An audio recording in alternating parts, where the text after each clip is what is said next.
warga digegerkan dengan penemuan sesosok mayat di pinggir jurang jalan lintas Gunung Kepahyang pada Selasa, 10 Maret 2026.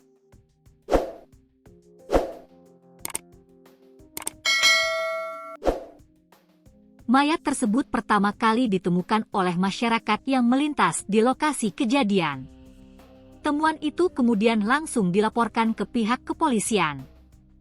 Kasat Reskrim Polres Kepahyang, Ibtu Bintang Yuda Gama, membenarkan adanya penemuan mayat tersebut. Ia menjelaskan pihak kepolisian menerima laporan dari warga terkait adanya jasad di kawasan lintas gunung.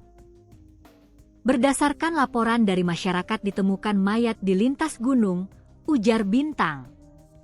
Dari hasil identifikasi sementara yang dilakukan petugas di lokasi kejadian, diketahui jasad tersebut berjenis kelamin perempuan.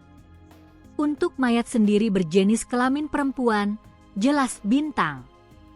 Mendapatkan laporan tersebut, pihak kepolisian langsung menuju lokasi untuk melakukan olah tempat kejadian perkara, TKP, sekaligus mengevakuasi jasad korban.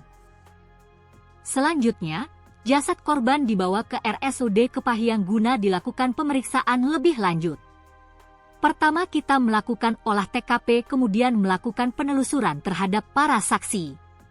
Selanjutnya kami bawa ke rumah sakit untuk dilakukan visum luar terlebih dahulu dan apabila diperlukan akan dilakukan autopsi, ungkap Bintang. Di sisi lain Direktur RSUD Kepahyang Feby Nursanda mengungkapkan bahwa ditemukan jasad bayi di dalam tubuh jenazah tersebut. Iya ada bayinya jenazah tersebut, ucap Feby. Lanjut Feby menjelaskan bayi tersebut juga telah meninggal dunia.